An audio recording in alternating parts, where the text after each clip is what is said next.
Welcome, everybody.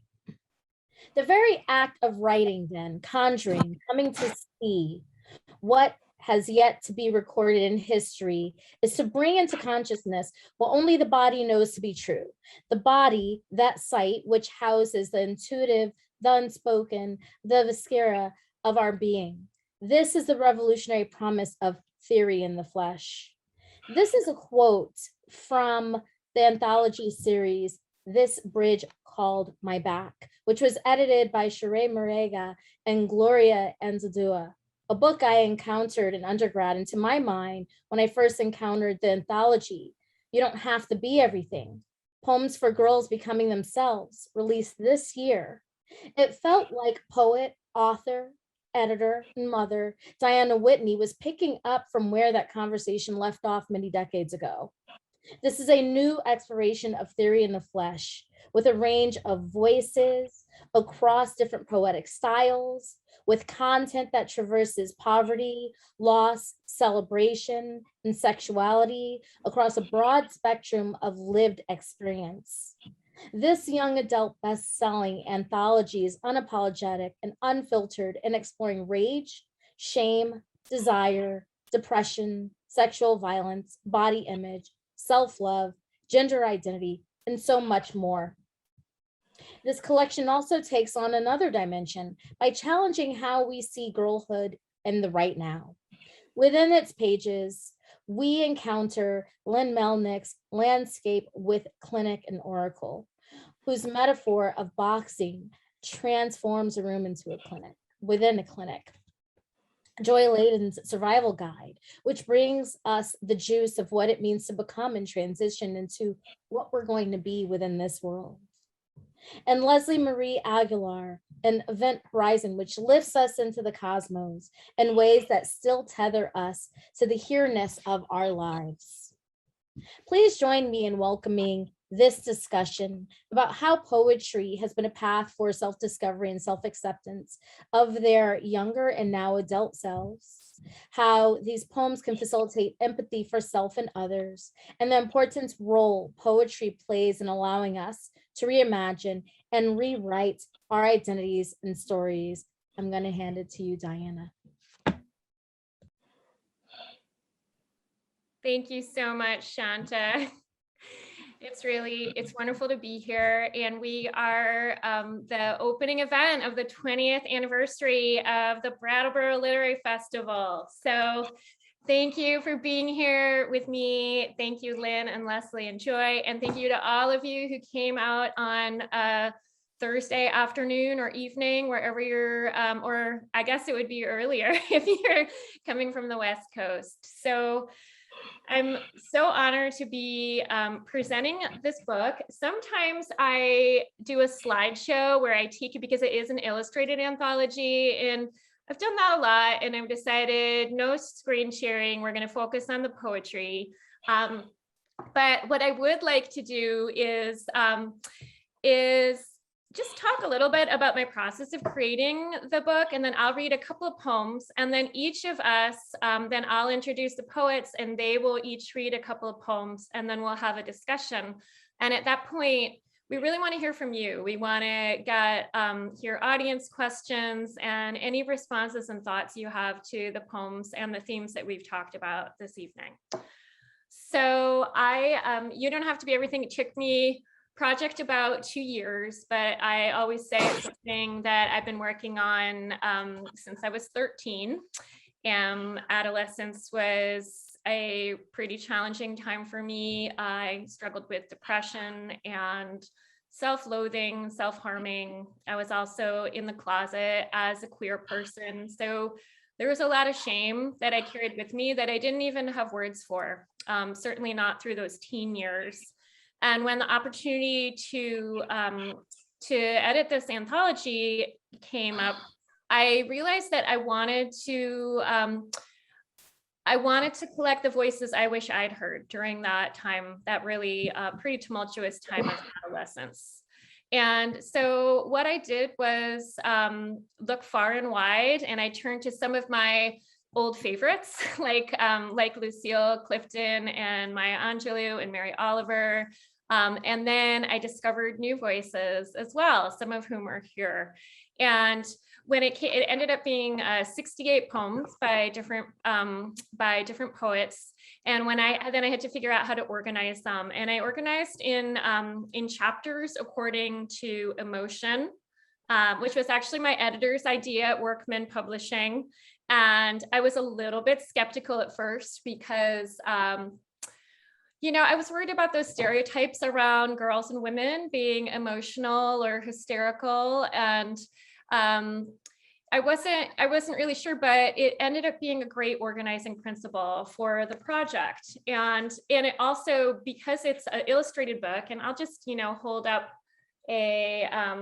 you get to see for each chapter, the first chapter is Seeking. There are 3 different illustrators, artists who brought their own sensibility to the project. They kind of conveyed the mood that then a reader could experience. So what I think I'm going to do is I'm going to read a poem from the Attitude chapter. So the first few chapters are Attitude, and the second one is Loneliness. And then we got, the first one was Seeking, then Loneliness, and then Attitude. And I'm just going to hold up this because this was a very fun illustration to work with, as it came after I curated the poems, but Chart, I think you're supposed to turn off your camera. Hi, so you're not in our panel. Thank you. Welcome to Zoom. Thank you for being here. So I'm going to read Ada Limon's How to Triumph Like a Girl, which is the first poem. How to Triumph Like a Girl. I like the lady horses best, how they make it all look easy. Like running 40 miles per hour is as fun as taking a nap or grass. I like their lady horse swagger after winning. Ears up, girls, ears up.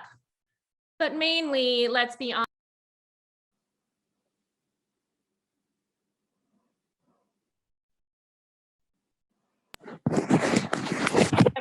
Someone just muted me. Hi. Sorry. I guess I'll start again. Okay. Ears up, girls. Ears up. But mainly, let's be honest, I like that they're ladies. As if this big, dangerous animal is also a part of me. That somewhere inside the delicate skin of my body, there pumps an 8-pound female horse heart, giant with power, heavy with blood. Don't you want to believe it? Don't you want to lift my shirt and see the huge beating genius machine that thinks, no, it knows it's going to come in first? So that was one of the poems for the Attitude chapter. And moving on, we also had what it was important for me to do to tackle some taboo subjects as well, in terms, especially when it comes to girls and female bodies. So we got into rage and longing and shame and sadness. And I've actually found, because I have presented this book to teen readers, that those are actually the subjects that they really, the room gets really quiet and they really want to hear those poems. And I worked with a group of counselors this summer, camp counselors, and the rage poems especially, being given permission to use rage was really important. So I'm going to actually read my own poem, and then I'm going to pass on to the next poet. I will just say, if there's anybody from BLF listening, we have somebody else who's in the Zoom with their sound on. So Jerry or Dan, I think it may be Sandy. I'm really sorry, but if you can get her to mute, she's in the webinar and we can hear it. So technical issue. All right, so I'm going to go ahead and read my own poem from the Longing chapter. Had some questions about whether I could include my own poem in the anthology, but because it was on topic and it's about desire and power, I decided that I was going to take up space and do that. So this is Wanting It. Wasn't I beautiful? Wasn't I desperate? Didn't I give a shit about world peace, inner peace, only wanting it, secret graffiti spelled out in lip gloss on the locker room wall. The new underwire bit into my ribs, pushed me up, and I caught the mirror, wanted it, cocked a hip, wanted it, front seat, back seat, down on the floor, brag of bruises blooming like plums on my neck, tender, bad, and legitimate. I wanted to ditch it, wanted to drive, alone in the car for the first time, silence, such concentration, my hands tongue to the wheel. I could see the brushstroke of each yellow line, could feel my tires crush pieces of gravel, and my 10 toes alive inside my shoes, firm and quick on the pedals. There was an orange lodged underneath the clutch. Squeeze it and shift, squeeze it and there. Those boys who juiced the halls with slouch and threw their bodies around the field, they watched when I punched it to second, third, burned my tracks along the high school tar. They looked at me as if I could kill them. They wanted to kill me back against a locker. I could feel my body jammed up on metal, my skin in ridges where the grates dug in, my skirt hiked up, my muscles like fish, my third eye watching from the outside in. I was some other girl. I was anyone's candy.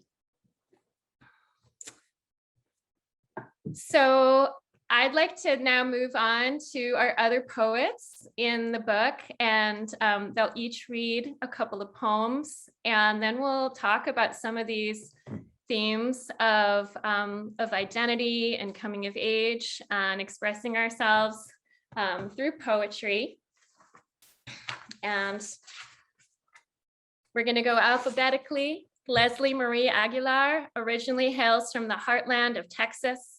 She is a Fine Arts Work Center Fellow and works as the managing editor for Studies in English Literature, 1500 to 1900 at Rice University.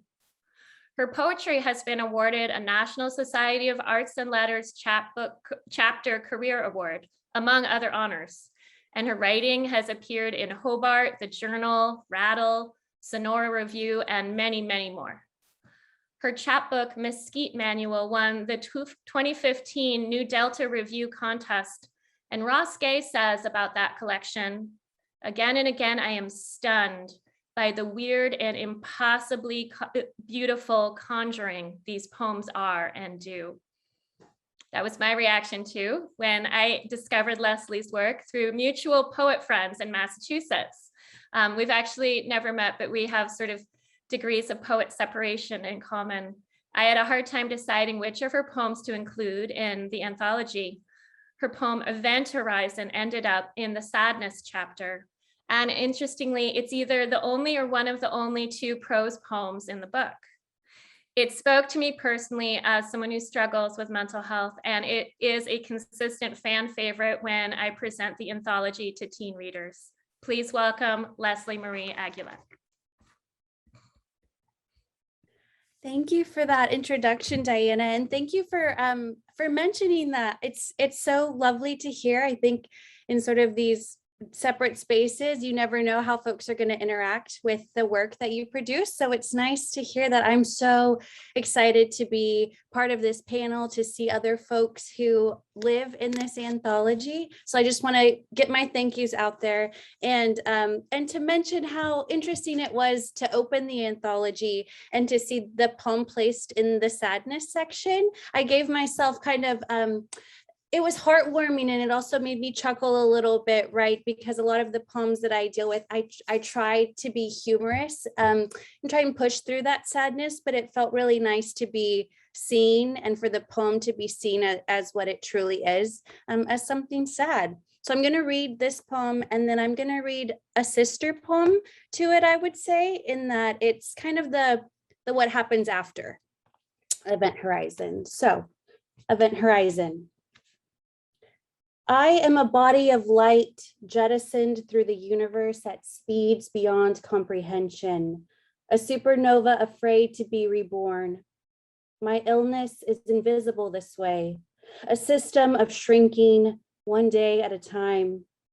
I signal for help from a deity that does not know my name, only the cadence of sighs.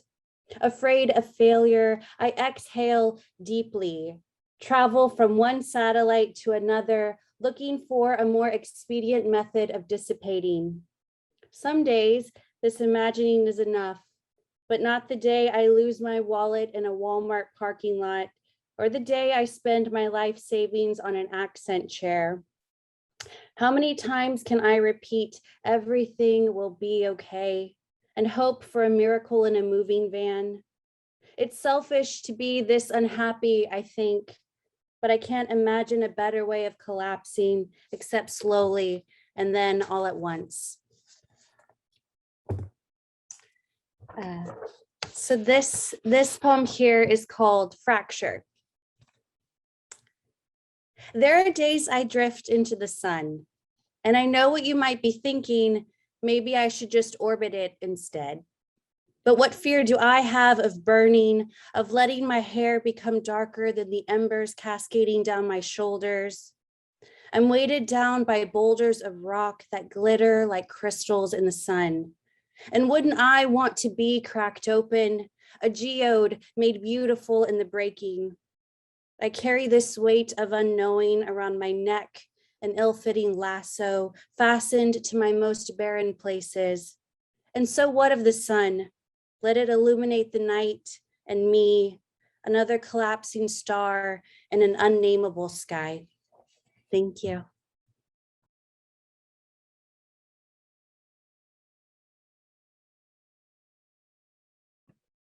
That was wonderful. I love those sister poems. And I always have appreciated the humor in Event Horizon as well. And that humor and sadness or discontent can coexist is like, it's kind of a sense of solace. So that's wonderful. Okay. Joy Laden is a teacher and a scholar, an essayist and poet, and a nationally known speaker on transgender issues.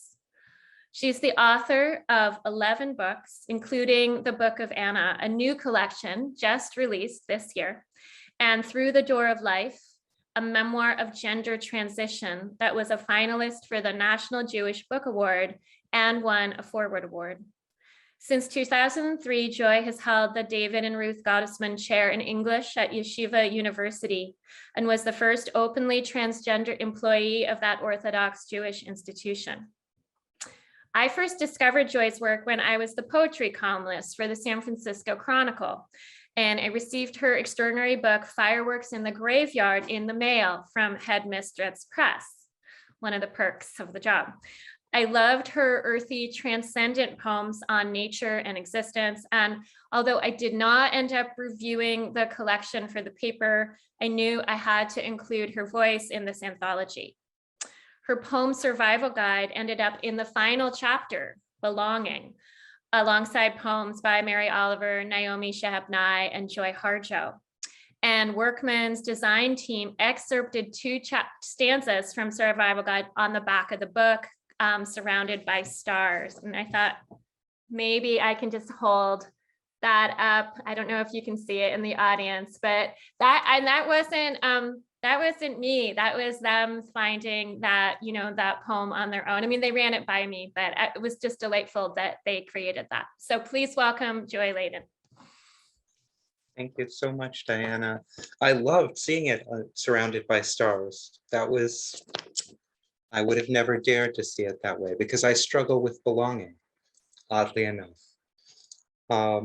So this survival guide was a poem written during and in the midst of and about my second adolescence of gender transition, but I intended it to be, for everybody who is in that process of transition, which I've since discovered is everybody at one time or another. Survival guide. No matter how old you are, it helps to be young when you're coming to life, to be unfinished, a mysterious statement, a journey from star to star. So break out a box of Crayolas and draw your family looking uncomfortably away for the you you've exchanged for the mannequin they named.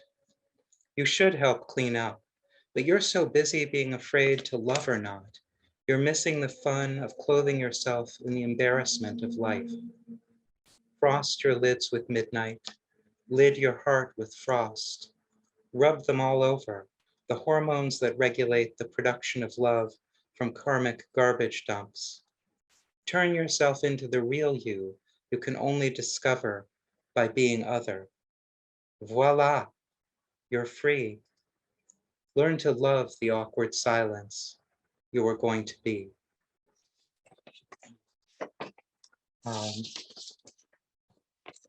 When Leslie said that her second poem was a sequel to the first poem, I suddenly realized, actually, yeah, that this is also. That first poem was written with words found in Cosmo Girl magazine. And I recently finished a collection called Shekhinah Speaks, which the poems are made out of words found in the grown-up Cosmo, mixed with words found in chapters of Isaiah.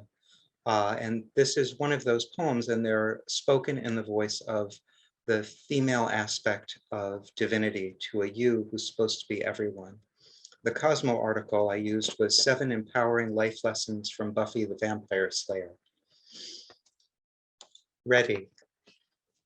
Are you ready to be strong? Are you ready to follow me beyond the fear that warns you to hold your tongue when cruelty and brutality, degradation and evil stab you through the heart?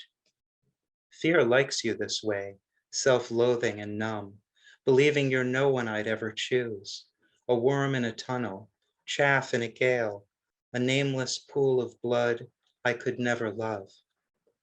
I summon them all to judgment, the fears that stalk you to the ends of the earth, the shame and disgrace that nail you in your place, everything that gets in the way of you responding when I say, don't be afraid.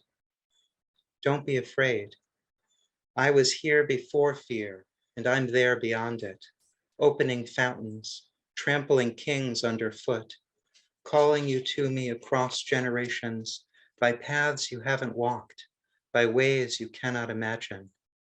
I'm the mother who really sees, the father who understands you, every version, real and imagined, future and past, guitar playing angel, queer fluid light, thresher of mountains, solitary pine.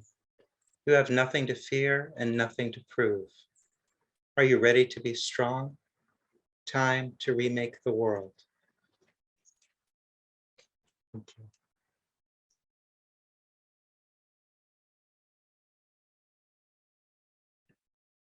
Wow. Just need a moment after that poem. That's amazing.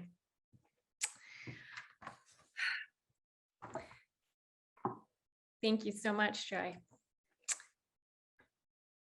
Lynn Melnick is the author of 3 poetry collections with Yes, Yes Books, including Refusenik, which is forthcoming in 2022. She is the co-editor of the fabulous anthology, Please Excuse This Poem, 100 Poets for the Next Generation, and her eagerly awaited prose debut, I've Had to Think Up a Way to Survive, on trauma, persistence, and Dolly Parton, will be released next year. Lynn teaches poetry at Columbia University and the 92Y and is a former fellow at the New York Public Library's Cullman Center for Scholars and Writers. I met Lynn when she came to read here at the Brattleboro Literary Festival in person. It was soon after the publication of her groundbreaking collection, Landscape with Sex and Violence. She was also the first poet I turned to when I landed the anthology project, and she became an invaluable resource for me during the editing process, having already edited her own successful anthology. Lynn is one of my poetry heroes for how she wields a fierce feminist sensibility with lyric power and precision, and I return to her poems for inspiration. Her poem, Landscape with Clinic and Oracle, is in the shame chapter of the anthology. And what I noted in my intro to that chapter is the speaker of this poem discovers that the shame others have invented for her is false, and she refuses to carry it any longer. Please welcome Lynn Melnick. Hi, thank you, Diana. It's a real honor to be here with these wonderful poets and with this anthology, which I really, I feel just so lucky to be in. And it's one of these things that I wish I had had when I was a kid. And so I can give this to my daughters, which is a real joy for me. So I'm going to read the poem from the anthology, and then I'll read one other poem. This one is it's about abortion, and it was one of the hardest poems to place from my book that it appeared in. It's a real hot potato subject. And the way that you framed it in this anthology, in the introduction to the shame chapter, meant a lot to me, because I don't even know that I was fully aware that that's what I was doing in this poem, was refusing shame. So thank you for giving me that. Landscape with Clinic and Oracle. Maybe you're not the featherweight champ of all the cutthroat combat sports, 15 and pregnant again, but you'd convert your ring corner into a slaughterhouse before you'd inquire after human kindness. In the humdrum flare outside the clinic, you wait for a ride, feel the spill at the tipping point trickle down your inner thigh as you bask in the post-industrial particulate on your skin, ash into a jasmine pot's bituminous anchorage, so tacky it glows in a habitat that spent your body long before it finished growing. Lynn, they lied to you, don't you know? Your womb will be the first thing to heal. What you smell is pleasure, not the rot of the thing amid the waste. You will have babies. You will write poems about flowers that turn on in darkness. So speaking of those babies, I'm going to read the next one. And somehow, parenting was never easy, but it was never tortured, and it was never super difficult for me. And I always felt so just privileged and lucky to have these babies after thinking for so long that I wouldn't be able to. And until it was really just sort of, just like normal and fine until my older daughter turned 12. And then it was like, holy shit, what just happened? And I sort of couldn't figure out how I felt about any of it. And so I had to write my way through it. And that's what this poem is. It'll be in my next book. And it's called 12. When I was your age, I went to a banquet. When I was your age, I went to a bar room and bought cigarettes with quarters lifted from the laundry money. Last night, I did all your laundry. I don't know why I thought this love could be pure. It's enough that it's infinite. I kiss your cheek when you sleep and wonder if you feel it. It's the same cheek I've kissed from the beginning. You don't have to like me. You just have to let me keep your body yours. It's mine.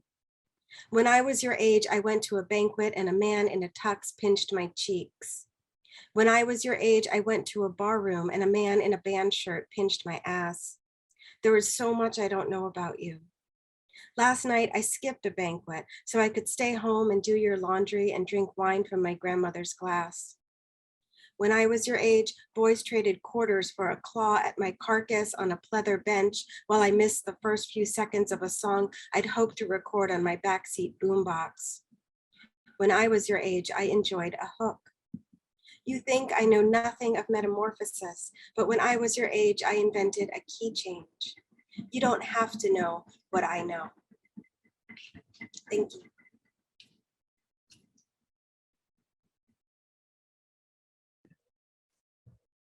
I love that poem.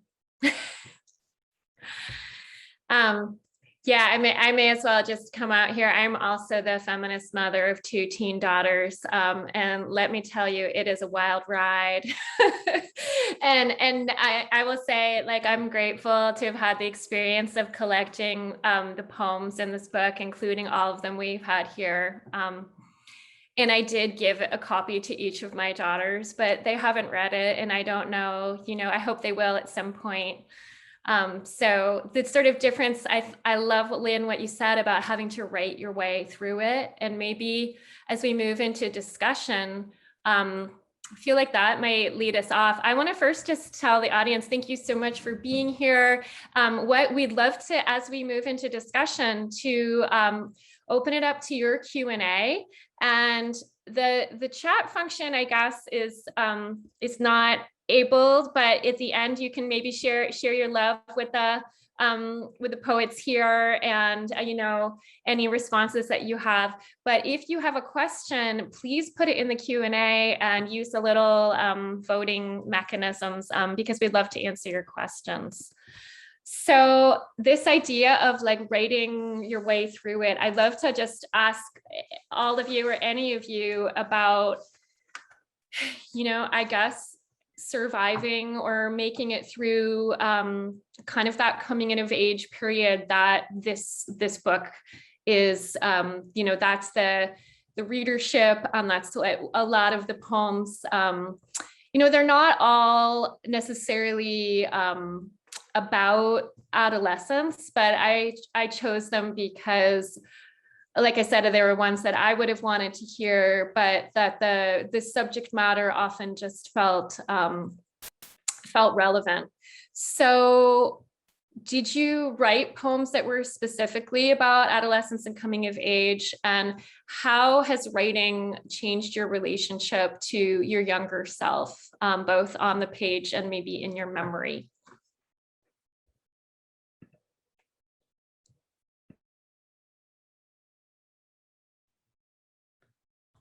That's a good question, Diana. I'll hop on first, just because I can't bear to sit in silence. I love this question because I think that it changes over time, right? So if you had asked me in grad school, who are you writing for? I would always say I'm writing to my younger self, right? And I feel like that was the answer that I used a lot, and it still rings true. But I'm more recently realizing that the poems I'm writing now are in conversation with the poems that I used to write, the poems that I wrote in my adolescence. And it's interesting to see how they talk to one another, and how the past self and the current self, try to heal one another, how everything sort of seems braided together. And so it's nice to see the adolescent self almost trying to heal the adult self, and vice versa. So that's kind of where I'm at right now, poetically thinking about what I'm writing and what I'm doing. And to honestly, truly, to have had a book like this at the age where these feelings and emotions were coming up would have been so invaluable, because I just remember sitting on the floor in the stacks of bookshops, right, and just holding on to poetry and wanting to crawl in the pages, because you feel like somebody else gets it. And so it's so nice to read these and to be a part of it and say, okay, somebody else gets it. So it's just nice to share that space.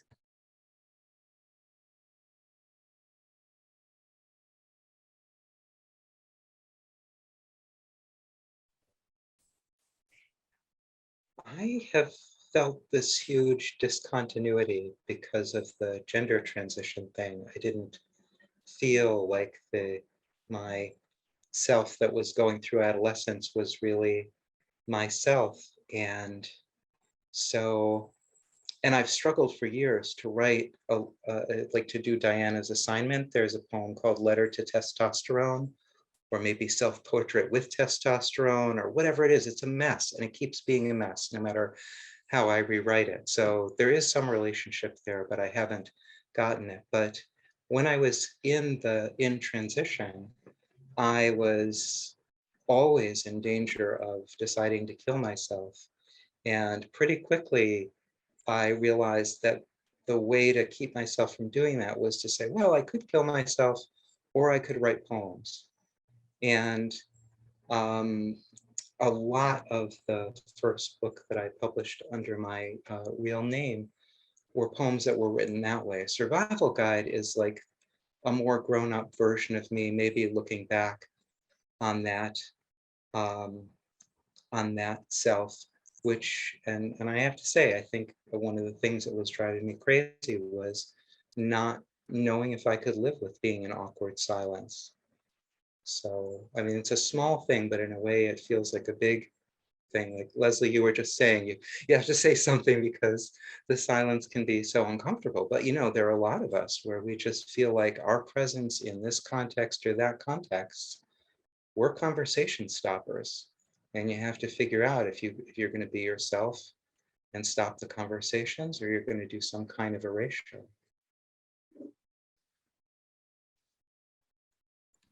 I can jump in too. I mean, I think I actually relate to a lot of that, just sort of coming through my own adolescence, coming from really a lot of violence and a lot of trauma, sort of just being sort of detached from myself and not like fully present in my life.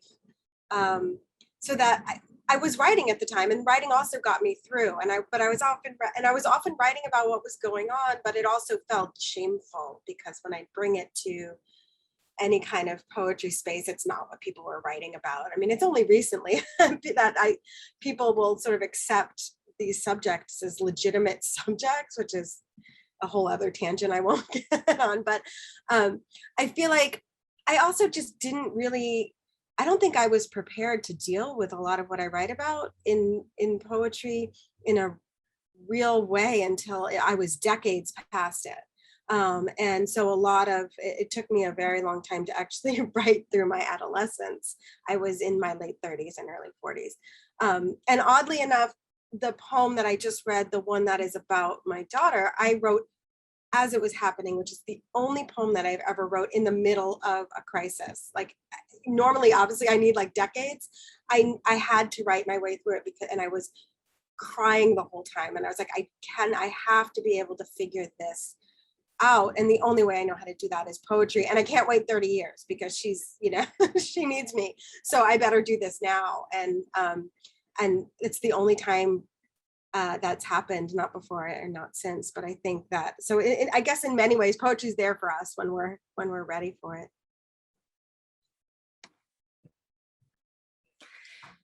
Thank you for everyone for sharing that, the sort of insight into process and what it means to be in a dire place and like choose the page as opposed to another choice. I mean, that's really courageous.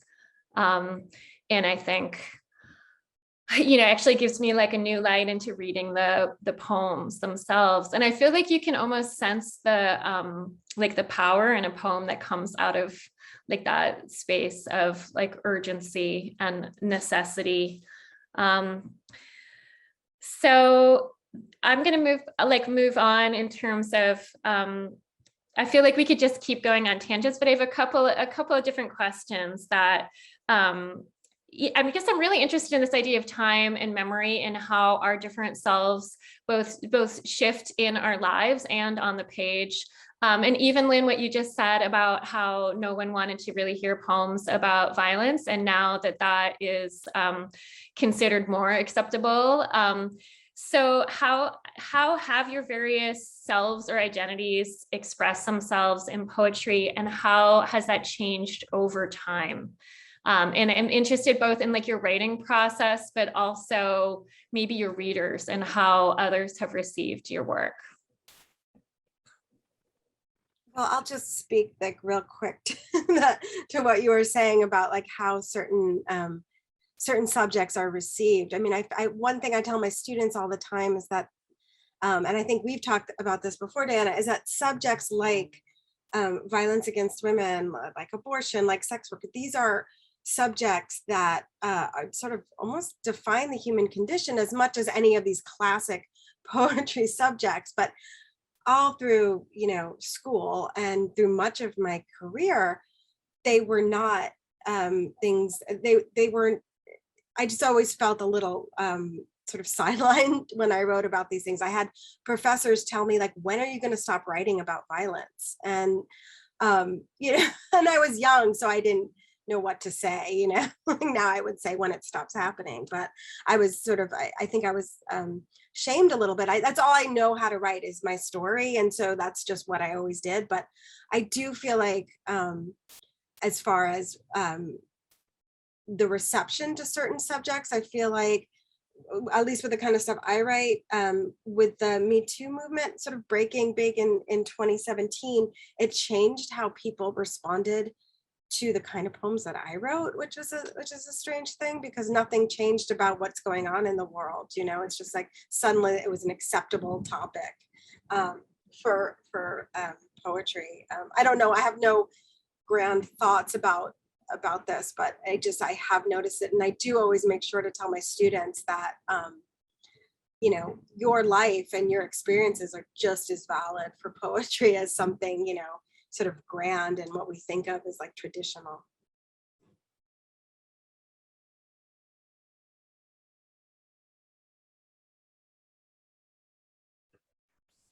I'll just piggyback off of that, Lynn. I felt the same. I felt similar as well in workshops, right? So you'll bring poems, you know, and wanting to be in this vulnerable space, but being younger at the time, being an angry woman of color in this space and bringing those types of poems, you know, that is also a conversation, you know, that'll just snuff it out. You know, not because people, well, yes, because people are uncomfortable, you know, engaging in that conversation. Am I going to say the right thing? Am I going to say the wrong thing? And so I have found, looking back, that the poems that used to be hyper specific and call out that and be an angry woman, they sort of merged and transformed themselves into imaginary women living in the cosmos, doing these reckless things, creating worlds for themselves where, you know, they could be mad, they could break things, they could break open into a constellation if they wanted, and do all of these magical things without fear of being you know, hurt or made to calm down in some ways. And so I found that I was doing that in a lot of my work, and here only recently I've wanted to come back down to earth, so to say, and to write the poems about, you know, the lived experience on earth, like here where we're actively doing the work and these things happen, and to find the beauty and the rage here as opposed to imagining it at other places, because, you know, it's happening here and now. And so watching that sort of that journey in my own work has been interesting, because I hadn't necessarily sat down and thought about it until, you know, right now, until we're talking amongst ourselves and realizing, oh, this is what I'm doing, this is what I've been doing. That's really interesting.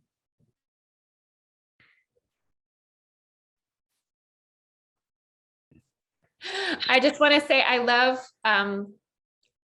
the idea of these cosmic powerful women and like breaking apart into constellations. And I can see even some of the lines from Event Horizon, like the jettisoned, like it's so fascinating, and like the active imagination, that like the possibilities that poetry gives us, it can be really transcendent. And I guess I want to say, like, I've for the first time started writing about sexual violence, and I consciously chose some, I call them hard poems for the anthology, knowing that I might get pushback both from my editor and the publisher, and then potentially from readers.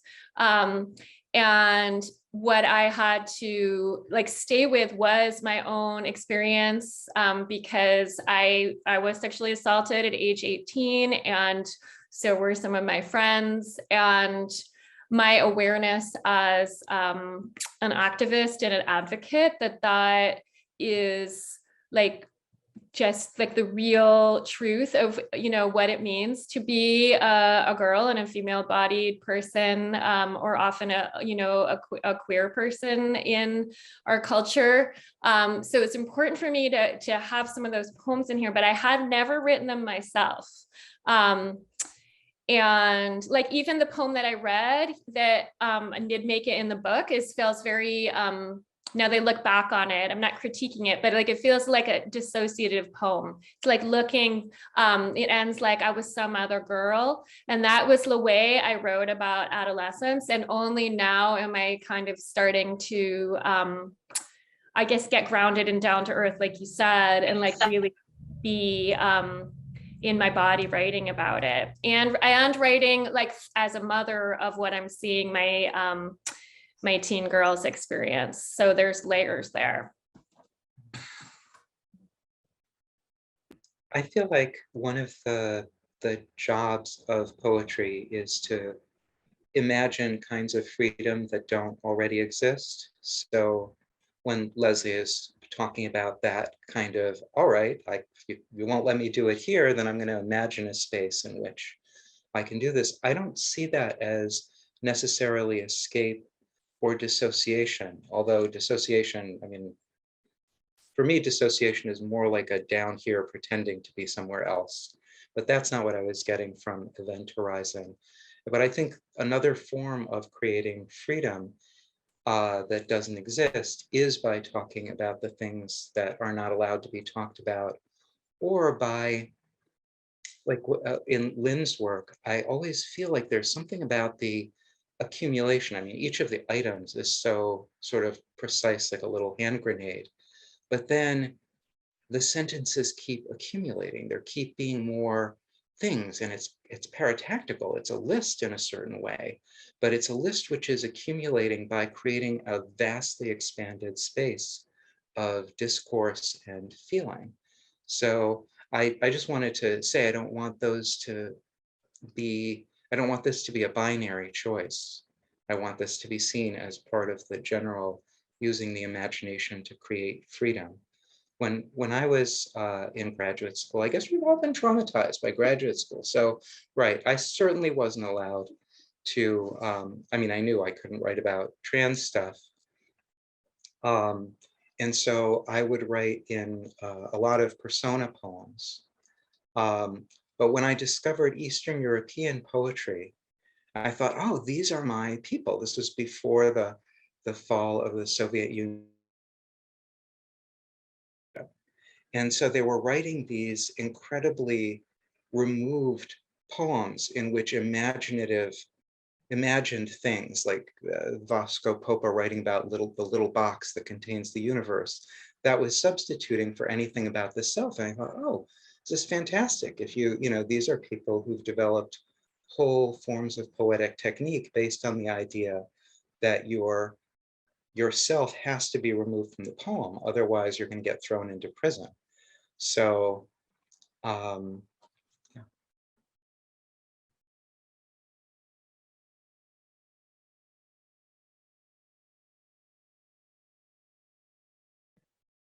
That's really fascinating. Yeah, I'm going to just repeat. I wrote it in the chat. I don't know if everyone can see this chat. A little baffled by it, but using the imagination to create freedom. And I think I almost want to just like write that right on by my desk. And I guess it's like the poem that comes out is the poem that needed to be written, like the poem that I wrote in my 20s that ended up in here about high school, like that felt very powerful then, and it's only in my 40s looking back at it that I say, oh, well, I also see these things. And my new project is actually going back and reimagining high school, like taking myself back and going into these situations, like, oh, there's like my 17-year-old self gets voted best body, like the kind of things that felt like there's some humor, but it's like the things that felt like traumatic at the time. but like reliving them, like kind of as like a powerful goddess figure. So, and I will say, like, whether or not those go anywhere, whether anyone reads them, like it is like profoundly healing to actually write them. And so that's the imagination, like that's the beauty of it. And, you know, I feel really grateful that we have poetry to do this. And I guess like, so this is like coming to a question that I don't really know, like it's sort of stuff that we've talked about, but like how does poetry help us reimagine our personal history through language? Or how do we transform pain or trauma into something else? And I don't want to reduce it because that's a big question. But I will just say, like, the writing that I've done about sexual violence, both my own and then others that I've witnessed, has been like it has been healing in a different way than maybe therapy, which has also been necessary for me in my life. So yeah, I just want to throw that out there to you.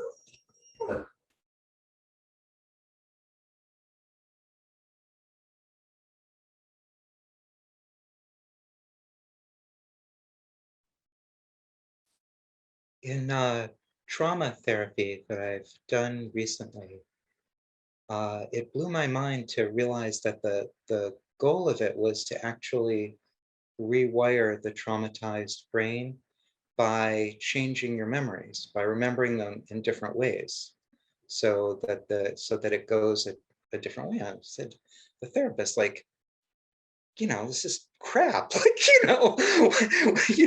just make up a new story. It's like, she said, look, the brain can't distinguish between what's real and what's not. Everything that happens in the brain is just something that happens in the brain. Dreams, sensory perceptions, everything that we process, that we experience through our minds, is just stuff that of, it's just not a meaningful distinction for the brain of what's real and what's not real. And so you can go back and redo that. And that amazingly has worked.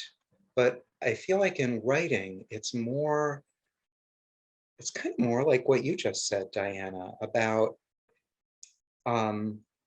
creating a new perspective. So you change the past just by putting it in light of the present self. Like that in and of itself is transformative. Just the act of stepping back and saying, I can go back, and then creating like a syntax between the past and the present, because trauma erases the syntax of time, right? It says you can't separate subject and object. You can't separate past and present. It's all happening, and it's all forever, all at once. And so for me, I think the act of writing, even if it doesn't change the memories the way trauma therapy does, it changes them by creating this kind of syntax where the past can be the past and be looked at and regarded. Joy, that's funny. I've had that therapy and I've had the same. Like, really? We can just do that? Okay. I mean, easier said than done, but it was pretty surprising when it was first presented to me. I want to, like, as far as like writing sort of the difficult subjects or the old stuff, I feel like for me, well, two things. One is that writing for me is really pleasurable. So I get a high off it. So it's not so painful. You know, sometimes when I'm revising or when I'm like giving a reading and I'm reading this terribly dark stuff, I find it upsetting. But when I'm writing it, I mean, it could be like the darkest stuff. I feel good because I'm creating. And I think that's what it is. It's like, I'm in control when I'm writing. I'm in control of the story. I'm in control of how people feel the story and how they react to it and how it's presented. And it's a poem, so it's not nonfiction. So I can like change the color of the sky if I want, you know, and it's like, it's all mine suddenly. And so even if it's just terrible stuff that I'm writing, I feel so good while I'm writing it. So it's weirdly enjoyable for such really depressing subjects, I guess. Yeah, I have a slightly different perspective on how I engage with my trauma. So for me, it's a lot of things that had happened in adolescence, and being a young woman, I've boxed away and carefully cataloged and put on a shelf, to collect dust, and we don't touch it, we don't talk about it. And so growing up in an environment where we don't talk about the bad things, they happen and we sort of move on, and growing up and realizing I'm a writer, I should have access to these things, and it's scary, right, to want to go and take something off the shelf and to look at it. And so I'm actually going through right now, with the help of therapy, right, of unpacking those boxes and pulling things out, and things that maybe I've never written about, because they're the hard poems, they're the things that you don't want to talk about. The act of physically writing it out means to me, that this happened to me, it can no longer be erased, I own this now. And however messy it comes out, right, we can always revise. And it's interesting, Joy, for you to say, the brain, right, we can retrain the brain to think about a memory in a different way. That I haven't gotten to that part yet of therapy, so I'm really looking forward to it. But it's interesting, and I hadn't thought about it, and it's nice to see all of us together at different phases of our lives, seeing that projection of like, what can I aspire to, what can I hope to achieve, how can I overcome these things. And I think that dialogue is happening in the anthology. And so I'm just really glad, mostly to just sit here among all of you, and to hear those perspectives as well, and know that I have that to look forward to.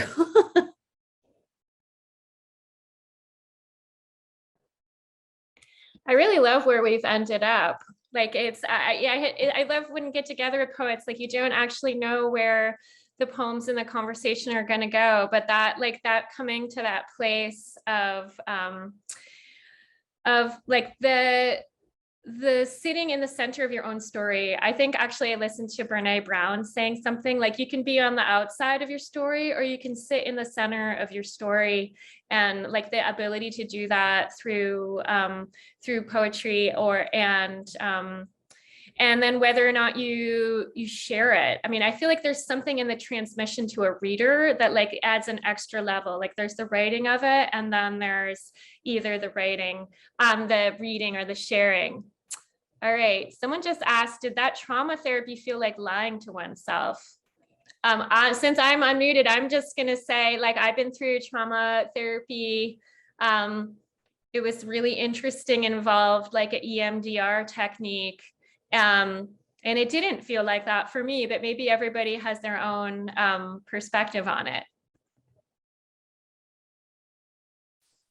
For me, it felt not like lying, but it felt like reliving, not like reliving, but reliving.